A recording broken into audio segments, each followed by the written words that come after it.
Practical ka ba? Alam niyo ba kung ano naman ito? Ito nga pala yung version ng bulsa. Bulsa ng Modopu.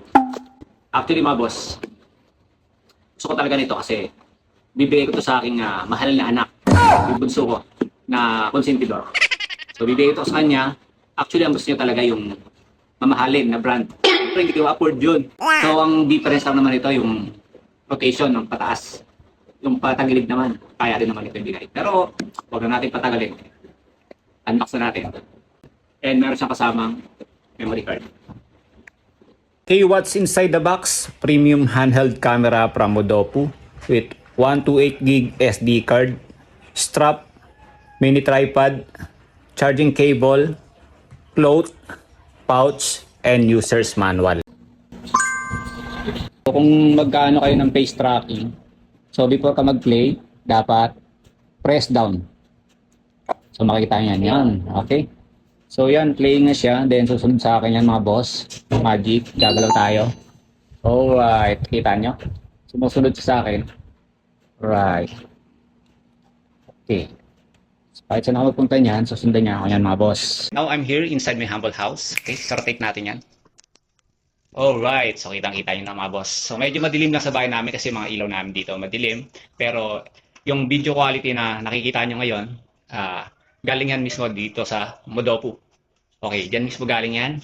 And kung yung video quality niya okay na ba sa inyo? Maybe it's the right time para, alam nyo ba na sa isang packet, pwede ka na makabili ng 4 hanggang 5 ganitong unit. Alright, so yun. And of course, kasama ko yung aking mahal na anak. So, sa kanya mapupunta yan after ng aking mga promotional video. Gusto nyo mag-start mag-vlog. And of course, ano yan, masabi kong enough na yan. Yung 4K resolution and 30 FPS para mabigyan kayo ng maganda at quality na video sa inyong gagawin content. Right? Alright? So yan, may face tracking din yan mga bossing. Na, say bye. Bye. Okay mga boss, so kanina while I'm editing, napansin ko lang na maganda yung audio quality ng isang Modopu handheld action camera. So, isa yan sa mga special features na pwede nyo makuha kapag ka nag-purchase kayo ng ganitong action camera from Modopu. And ngayon, naka-portrait mode ako. Ito naman yung video quality na ibibigay niya sa inyo. So, may option dyan, pwedeng landscape, pwedeng portrait. So, ngayon, portrait mode. So, kayo na ang bahalang musga kung tingin yung okay naman.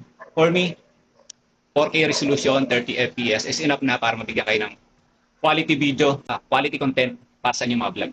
Kung tingin mo, panalo sa ito, at kayang-kaya ng budget mo, check out mo na boss.